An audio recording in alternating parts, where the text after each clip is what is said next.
Hi ladies and gentlemen, Dave Dobbs here. What's the date today? Right now it's the 31st of July. You have to excuse me, you're literally with me. I thought I'd bring you on this because I've been quite distracted just lately and I've just been getting this boat ready to sail it out the river. And I've just finished making a video, which I'm going to add this in the beginning, and then this video is going to begin. But I just thought I'd bring you here on this this beginning journey. We're sort of like we're going up to the Grand Union, and we're actually heading up to the Thames. But I don't know what you can see up there. But let me just line this bridge up.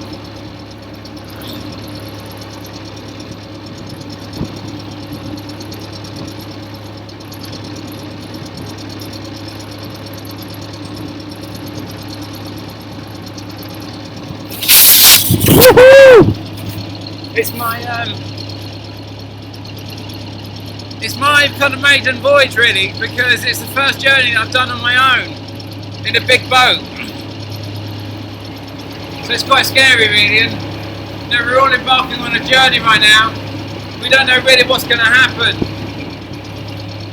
And the video I'm about to release will really talk, you know my videos, but you know,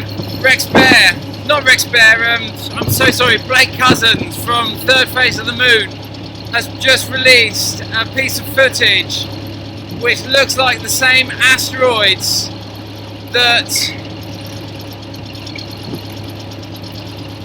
Wrap the News put up in late December when we saw them rolling through space. I'm going to go through all of these videos, and Blake, I hope it's alright, I'm just comparing your video footage to that which is of, and I've tried to put all the links up there and everything else like that, but check it out, please check it out, watch the film, you know where, you know, share the film, get it out there, do what you can. I hear my water pump's gone on the engine, so I've got overheating problems. I can't attempt the Thames yet until I got the water pump leaked. It's kind of okay when it's running, but I don't know if you can hear that squealing, but the bearing's going and it's starting to leak more and more, but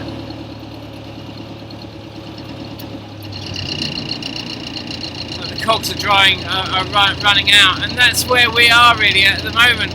It's that the whole mechanism of the Britain, what Britain really is coming into question, because its entire existence as a war machine is coming into question. There we go, just got rid of that squealing. The whole existence as Great Britain as a war machine's question of existence is coming into the spotlight here.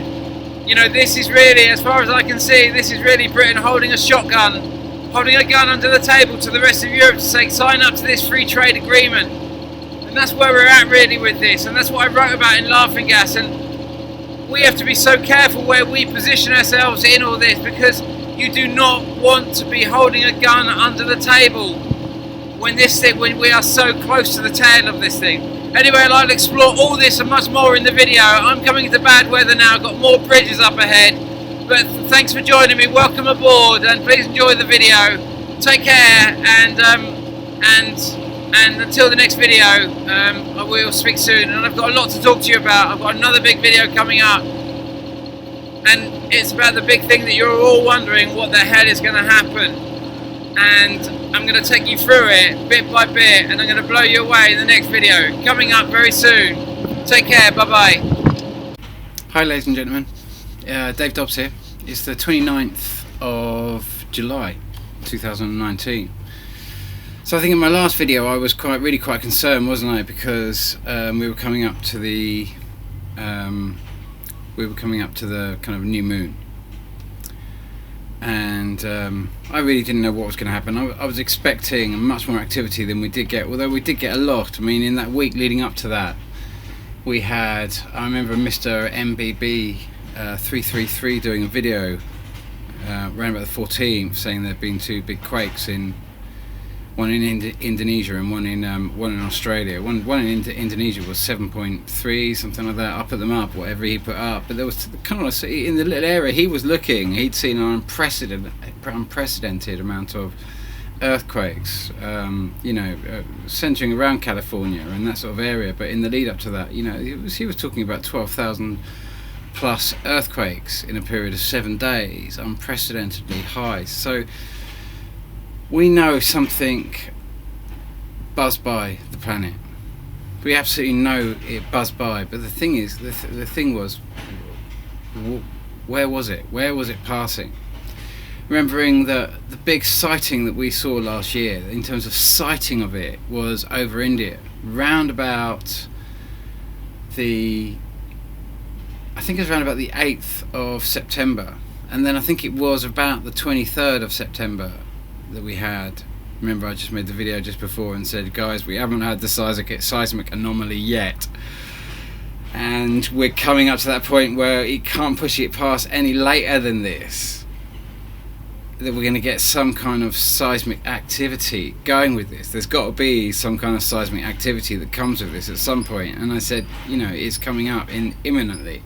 And 3 days later, the tsunami struck. Now we're in a situation here where we saw a crossing, but we don't know where we were in proximity to it, so we don't truly know. We know we have a massive earthquake in California, which is the first time we'd really seen activity moving up into the northern hemisphere of this Planet X system affecting, volcanic regions on Earth. In terms of, obviously we've been getting earthquakes around Sicily and things like that, and volcanoes. Sorry, I'll just keep that open. I might even just push that latch open.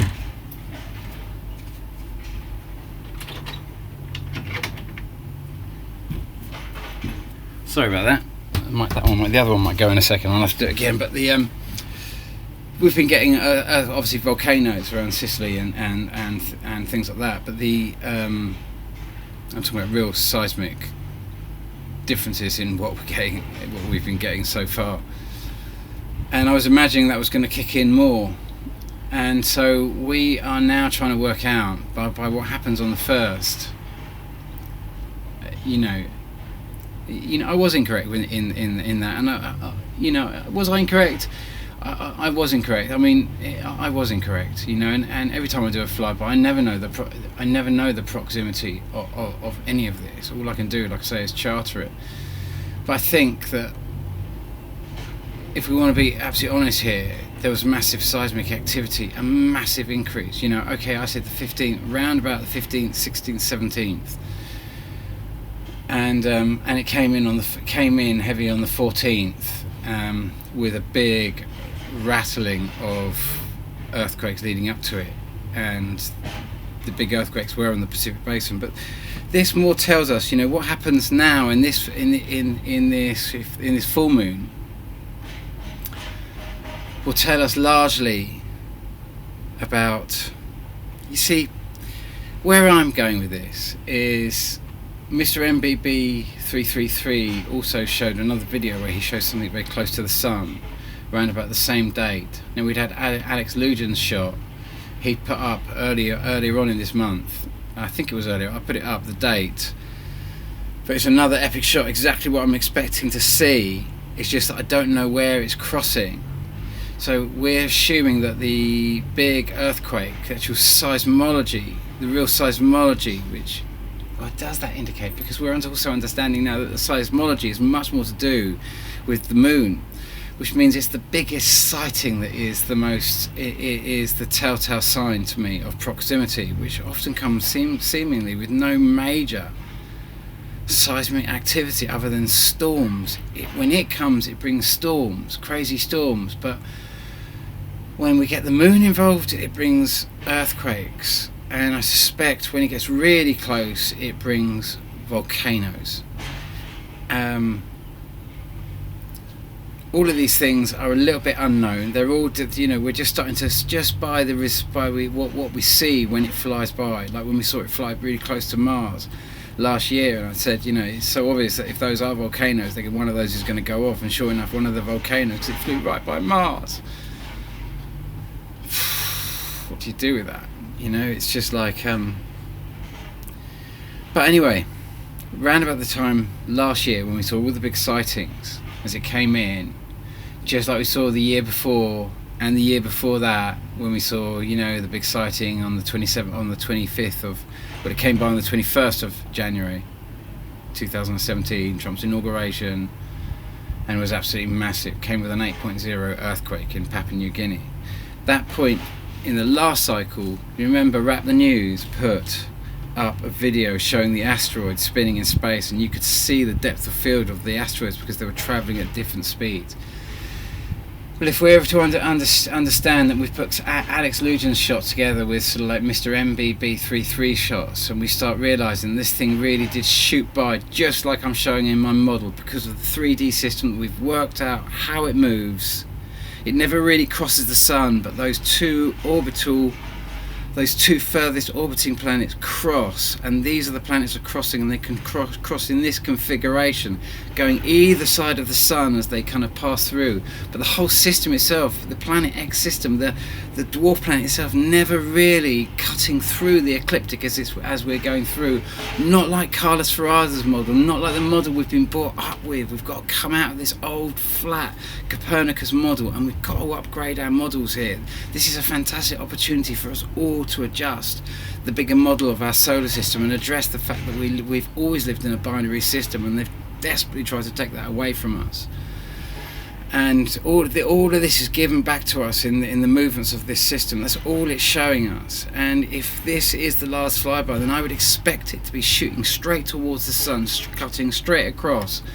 And if we saw it last, if we last saw it clearly around about the 8th of August, sorry, the 8th of September, because this moves back a year every year, because of it takes 400 or 396 days to do a full cycle. We take 365, so we have to go back one calendar month exactly, averaging out exactly 1/13 of its cycle, which brings us basically a calendar month behind where we last saw it, which was September the 8th. So we're expecting around about August the 7th or 8th,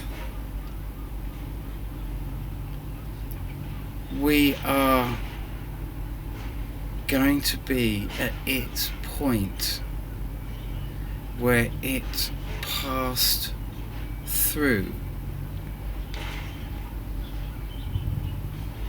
past its closest point. We will be at its closest point. It could have been most likely still below us, because it caused the earthquakes in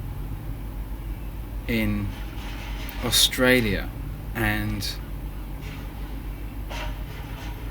Indonesia. I don't know that to be the case. We're just piecing this together by all the different sightings as we've been going along. You've seen how my sightings have changed.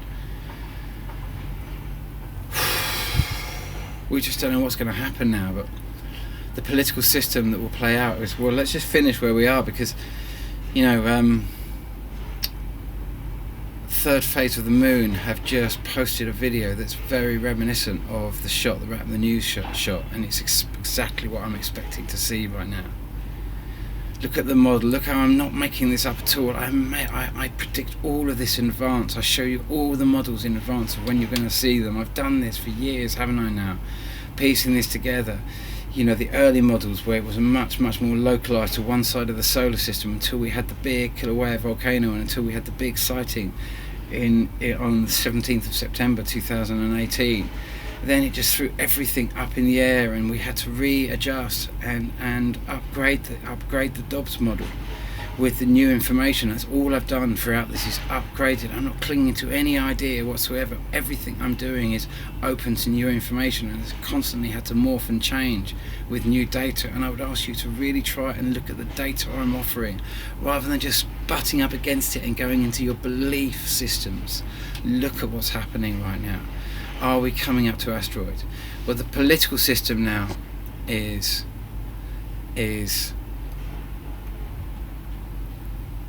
such that everything's exactly where I said it would be in Laughing Gas. We're heading down this corridor of leaving Europe.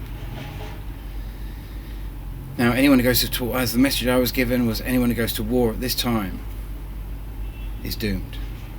And so dark forces that are trying to subvert this earth are desperately trying to make us all go to war, so we're all doomed. Notice Iran confiscating one of the British ships, British oil tankers. It's the first time they're reaching out and enticing Britain to attack Iran at this time, and you cannot go to war. The whole kind of lesson of 1588, when the entire Spanish Armada was destroyed and the Catholics were lured to going into war at this most terrible time. You remember the Romans learnt this same thing just before. We learnt this in I think it was 262, when we had an eclipse of 3 days and earthquakes right across Europe. And this is exactly in the cycle of this grand cycle, this 189-year cycle that's been going on for time immemorial. And every time this has occurred, all the Catholics have told you that it's the end of the world, and it's and this same old story has gone on. And they've been in control of this story, and because the Romans were so smashed by this just before that sighting in 262, when we had the 3 days of darkness, the Romans had experienced massive famines, massive plagues, and everything had fallen apart, and they'd realised that war was not possible, that they had to upgrade their method of control. And so we're just seeing different levels of evolution to control us, and it's been done through belief and through religion for these thousands of years. And now humanity is going into a higher state of consciousness which runs above the constructs of a mind-based belief system. It runs from the heart, and that's what we're entering into now. And so it's the last throes of a dying beast right now is what you're seeing. And they will do everything they can to force every country into a free trade deal where you surrender, just like Canada has signed. But unfortunately, it wasn't Canada that signed, it was the Queen that signed it, because she is their sovereign, and she would have signed that and paved their way into signing it, into becoming the most sued nation on the planet. Hi there, yeah, sorry, that was just continuing on. I run out of memory, which is becoming more common with my computer, as so often is the case with older computers. So where was I talking about? Where we're up to? This free trade deal. And of course, I wrote about all of this in Laughing Gas, about this situation that we find ourselves now. Because we're all looking up there and wondering how close we are going to be to the tail of this when it flies by. And as I've tried to explain, which is why I wrote Laughing Gas, you decide, we decide how close we are to the tail of that and the objects within the tail. You see, make no mistake, this is just endless threatening. Oh, we've just signed a deal with Australia, it's all cool, everything's fine, but Australia is part of the Commonwealth. Whether you can get Europe to sign up a free trade deal, which means that it's tied up also to a member state dispute system, which means that whatever's legal in America, late stage abortions, just been legalized in New York. Unbelievable. All while the press is just shouting out how Trump has banned it in, I don't know, Alabama or whatever else. It's all double speak, isn't it? It's all double talk, whilst the most heinous of crimes is just legalized in New York to terminate a baby on birth. That might never happen in New York, but you understand that under the member state dispute system, anything that is legal in America is legal in Britain, and vice versa, under a member state dispute system. And of course this is what has led Canada to being the most sued nation on the planet, because they can't legislate against anything. The country is being torn apart as a result of signing that. And there's nothing they can do. There's nothing. Every court case is 10 billion, if not hundreds of billions. It's not like even big corporate court cases. These are where massive corporations take whole countries to court. Stop any time of legislation to block anything. In Nova Scotia, Canada is being torn to bits. You've seen it. It's just absolute destruction. Imagine that 50 years on from here, once that is truly unregulated, all these court cases just ravage and rape Canada for everything it's got. Everything it's got. Nothing is safe. Everything can be chopped up as a result of signing one of these. You've surrendered everything. Your genetics, your health. your children, your lives, your world. That's what it means. Total surrender. And Boris is at the helm of that. He always has been at the helm of that. This whole free trade deal, it was always going to be that simple. You know, Theresa May was just there to bungle it, just to get the Brexiteers angry that they really wanted their result, and to drag it all out, and to make everyone keep moaning on, and just she makes a complete and utter bungle of it, and everyone screams out for Boris. They've played the people. They've played the people so well. Blame everything that Britain, America, and all these terrible legislation that has torn the world apart, and all these wars, and somehow lump all the blame on Europe. But really, the gun is just pointed at Europe and saying, we terminate your $700 trillion every year coming in that makes all your Porsches and BMWs possible. We terminate all that money unless you sign free trade deals with Britain and America, and sign the same as Canada. Enter a member state dispute system which operates over and above your existing laws and systems. Everything the Brexiteers said they didn't want is everything they're walking into. Everything they're walking into. And of course, it's these decisions we make that decide how near or far. You know, Iran baiting us into a war. You know, you can't teach Iran about what Nibiru is. You know, this thing came from Sumeria. It came from Persia, what is now Iran. It's, you know, these are the ancient Sumerian truths. You know, the simple truth, which was at the very, very beginning of the theology of Zoroastrianism, which was the first theology, which was in many ways the kind of like the reason that Christianity came about, because it brought the entire Middle East together. And Christianity was formed as when they realised the nature of this God. They couldn't go underneath. You could not wage war, clearly, when this thing was flying around. So the onus was on to constantly destroy everyone's information, so they would have no memory of the previous flyby, and then get them to go under the wheels of their own God. You know, i.e. conduct war when this thing goes by. You see, you know, no way, after what Elizabeth I did and what we sit upon and the nuggets, no way is Boris going to be so stupid as to take us into war at this time. They know this thing's there. They know what this thing is. They each knows what everyone else is trying to do. Everyone's trying to draw everyone else into a fight. I hope it works out the way I said in Laughing Gas, because I was wrong about the earthquakes, really, wasn't I? I was wrong. I've got to put my hands up to that. You know, there was a load of earthquakes, though. There were two big earthquakes, and there were up to 12,000 earthquakes leading up to that. You know, in that one little area. You know, it was just like we know, and we saw it flying by. We know it's up there, guys, don't we? Do we know? Are we seeing this thing at last? Let's just come now to Matt Rogers now while I'm on this flyby, because of many of the different people who followed me. I can remember Matt Rogers loosely following what I was doing in you know, because his channel's just been shut down, and he was up to, you know, 50,000 subscribers or something, an enormous amount of work. And my timeline wouldn't exist, really. It would exist, but with all these different people's sightings, you know, when Matt Rogers caught that shot on the 15th of August 2016, up until then he'd been a kind of like he'd been into the, you know, chemtrails, or I probably should call them, you know, geoengineering, which is really the correct name, to kind of like start understanding the type of weather modifications that are going on with that these airlines are spewing out in these chemicals, you know.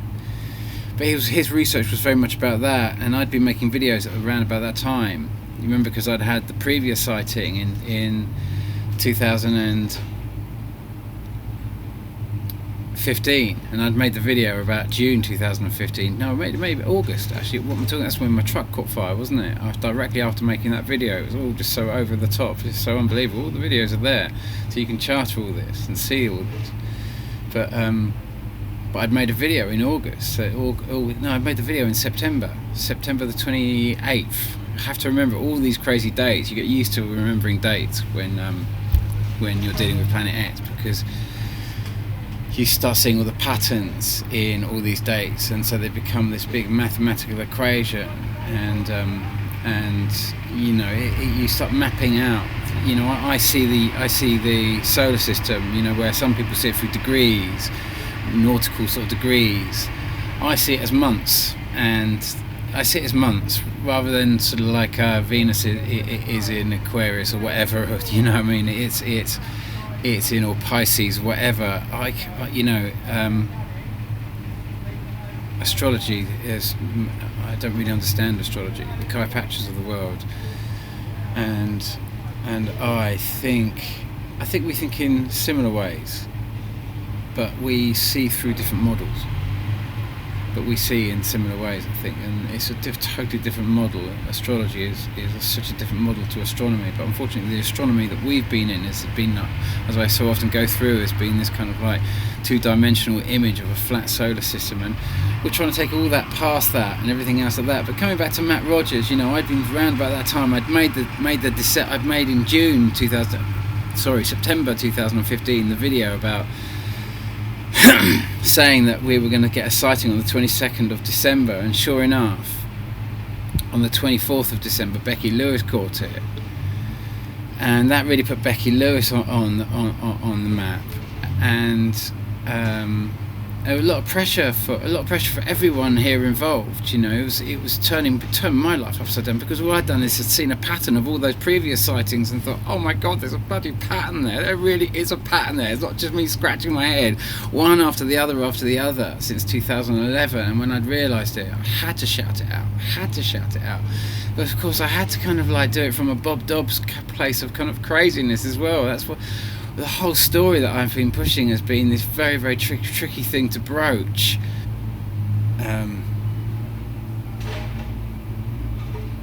Anyway, it's a funny thing that Boris is now kind of at the helm, and me writing a whole book saying that this is all about us going into a free trade deal and don't leave Europe. And I published that book in 2012. And I'm bringing this back to Matt Rogers. I haven't forgotten you, man. And just, you know what I'm like. I swing around the houses. And it's all coming back to the same place, slowly but surely. But that process, I'm forgetting my own thread. I hope you know, as I'm sitting in a new location at the moment, I'm sitting in my new boat, and I'm a little bit overwhelmed. It's so much hassle just to get it across London, through down sort of like to go up the Camden Locks, to get to really some high ground, because we're coming to the first, and I don't know what's going to happen here. And then I've got it here on the kind of the highest point before I have to go back down to the big Brentford lock. But I've got to go down 8 locks to get onto the Thames. I've got to get a specific license to get up the Thames to get up. And we've got a full tide coming in. You got to kind of book the lock. I've got water leaks on my water pump. Got a lot of water coming in through the prop, but I've sorted that I think I might have sorted that and adjusted that up. I think I might have worked a short fix for the water pump.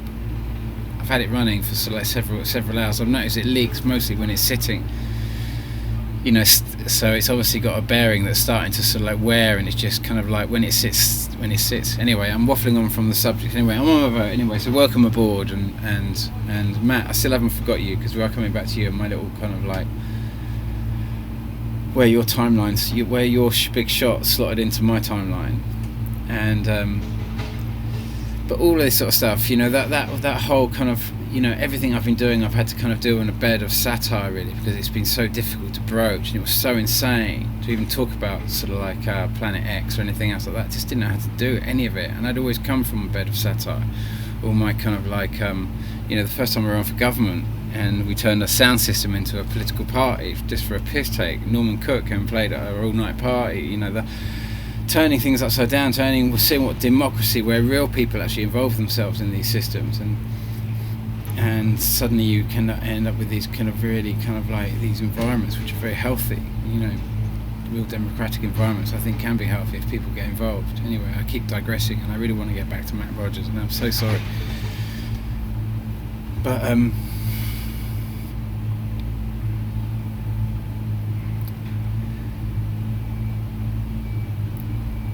in such a magical space at the moment, really. I'm in such a magical space right now. even though I'm sick, scared and I'm terrified, and I'm in the most terrifying place, London, right now, because let's just finish Matt Rogers. Let's just finish Matt Rogers before I go to the because and what we're dealing with right now. Because we've got to give some Matt Rogers some serious attention here, because his channel's been shut down and he was showing some really, really important work, you know. And like I say, that first sighting, you know, that came after that, you know, the work keep going on about this December time when Becky Lewis, and of course this was also the time when Jeff P caught on the same day as Becky Lewis caught her shot. I think I'm pretty much sure it was both on the 24th. He caught this epic shot of two suns, and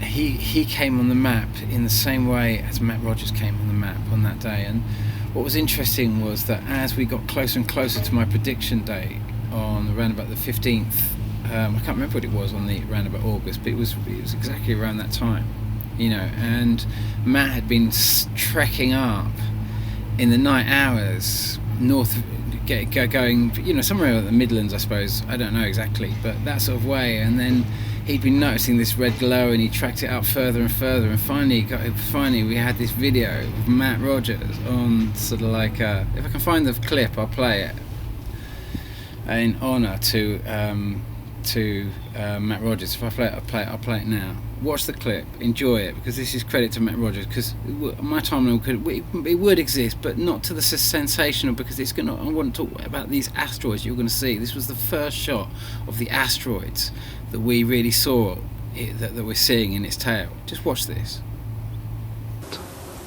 A celestial object going down in the sky. You can see that, guys. Absolutely amazing footage. You can see that now, guys. It's coming up to 11:15.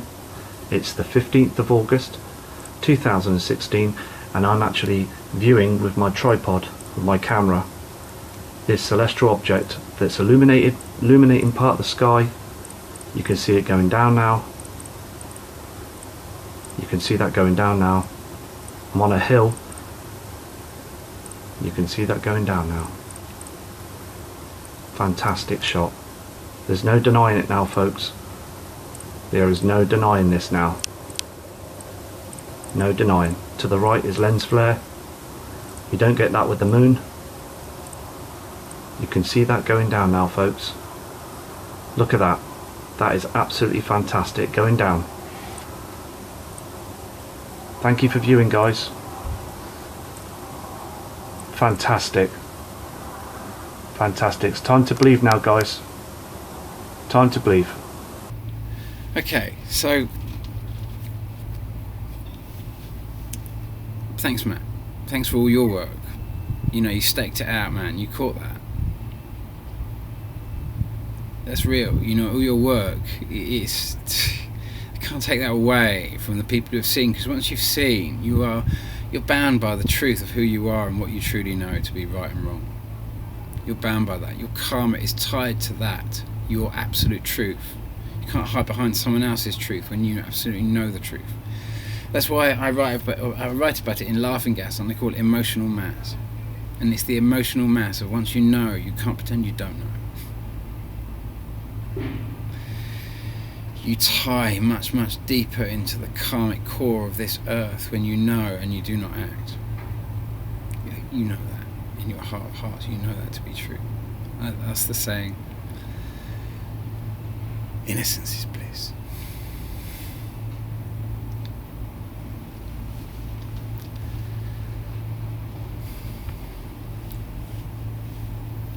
You know, it bears a responsibility.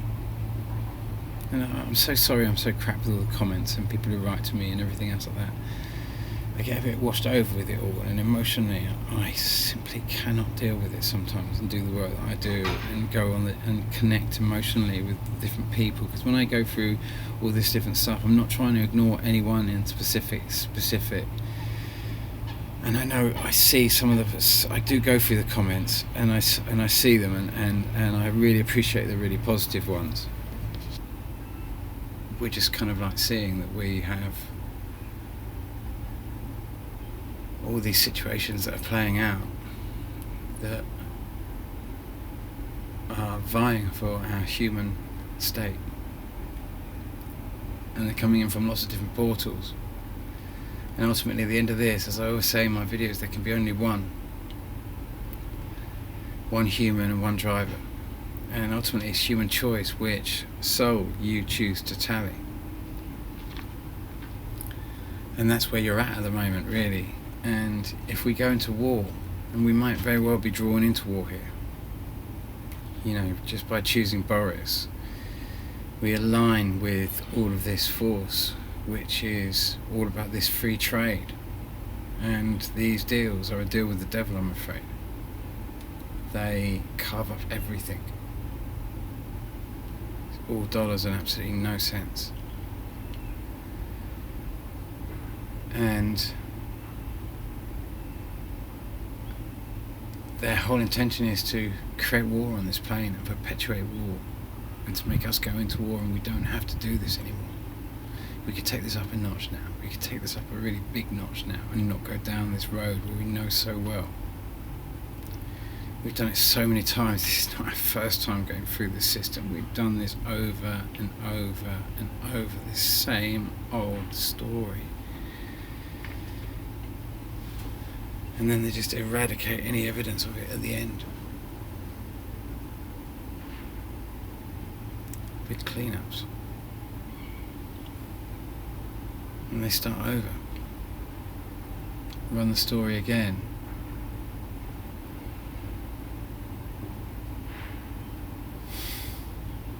We've got to change this story now. But we're going to be close to this tail. And if Boris pushes this free trade deal, you know, the only thing that is luring all of these people in, it's like you get the monkey to reach in to catch a monkey, you get the monkey to reach into the tree to grab the nuts, and you've drilled a little tiny hole, but inside you've hollowed it out bigger, so when the monkey clenches the nuts, he can't get his fist out of the hole. How to catch a monkey. And I talk about this in Laughing Gas, and how they've introduced us into so much credit, and we want so much more, and our hands around it. And now they're saying, if you want it, all you have to do is sign this free trade deal, and we'll keep that 700 trillion US dollars that floods in via the City of London, flooding into Europe. If you don't sign up, you're out. Which is the message, which is the gun under the table to the rest of Europe. You accept fracking, you accept genetically modified food, and you accept whatever we ram down your throats or up your backsides, into your blood veins. Anything and everything, you surrender completely. That's what a free trade deal is. You have free rights of trade in every aspect of your lives. It's a big thing to give up, guys. And of course Boris is at the helm of that. He's always been at the helm of it. It's so funny living outside the garden when I was doing my whole kind of beginning this whole thing, trying to launch Laughing Gas and not really knowing how to do it, and thinking if I run for Mayor of London. And ironically it was Boris Johnson who just came by, appeared in the back of the Mayor of London mobile, that ended up getting me like 16 million hits on Twitter. Just when I was just doing it as a stunt, I dragged a rickshaw back from India, and sort of like it was like a 40 quid rickshaw which I put a bow top wagon or something, I can't remember what it was on the back, but I know it was an old Glastonbury tent at first. It was a bow top wagon for the Bristol Mayor campaign, and for London it was I'd kind of tried to remake Tracy Emin's whole creation, where she created a tent and put a bed in it of all the people she'd shagged, which went for millions of pounds. Well, it didn't actually go for millions of pounds because unfortunately it caught fire, so the insurance had to pay up. But other than that, it was obviously worth millions. But I based it on that, the tent, the famous tent. So I used a recycled Glastonbury tent and put it on the back of a sort of like an old Indian rickshaw and made it into a London Mayor mobile. I did it as a stunt. I wasn't getting really that much feedback. Didn't have a YouTube channel. I did have a few channels and that sort of stuff, but nothing with any activity. It was just something like that. Just, you don't know what's going to happen in those situations. I kind of set it up a bit as a Venus flytrap, thinking at some point or other I was going to get a few shots of various different people rolling in, next to the Mayor of London of it and everything else like that. But I never imagined to get Boris himself. And because Boris had said, you can't get your vehicles on the road anymore, old vehicles, remember you have to take all the vehicles off the road. And just when I'd painted the Heartful Dodger, should I say, that pink wagon that caught fire in the first upon the first video that I made, up in the mountains. Very strange. But I couldn't take that vehicle on the road in the last minute because Boris Johnson made this legislation. You have to take all these old vehicles off the road and replace them with these new vehicles. Now each vehicle costing 100 times more fuel to manufacture than the previous car is replacing will ever use in its lifetime to reduce its carbon footprint. And then all this legislation, you just couldn't go out and buy a filter and put a filter on like you'd see on a more modern model. No, you had to have it fitted by these special people that would charge minimum $2,000 to have the whole system fitted. No way would these vehicles worth more than $2 or $3,000. So the massive carbon footprint of taking all these old vehicles off the road and replacing them with brand new ones, and this whole story, because we're trying to say that there aren't really all these volcanoes and earthquakes occurring. We're trying to downplay that. We're trying to downplay the amount of volcanoes that are going off, the entire seismic activity that's on a massive increase, and we're trying to hide the volcanoes and earthquakes and the carbon dioxide spewing from these volcanoes. And we're also trying to hide our understanding of what actually carbon dioxide is and its essential role in our ecosystem, and how natural it is, and how untoxic it actually is, and how vital it is for an ecosystem to exist. It's a very odd story, and our solution to the problem is to build nuclear power stations everywhere to combat the carbon problem. When we see that these earthquakes are rupturing nuclear power stations. That's it, folks. That's it. No more to say. Good luck, whatever your choice is. Take care. I've run out of disk space now, so I reckon that's it for the time being.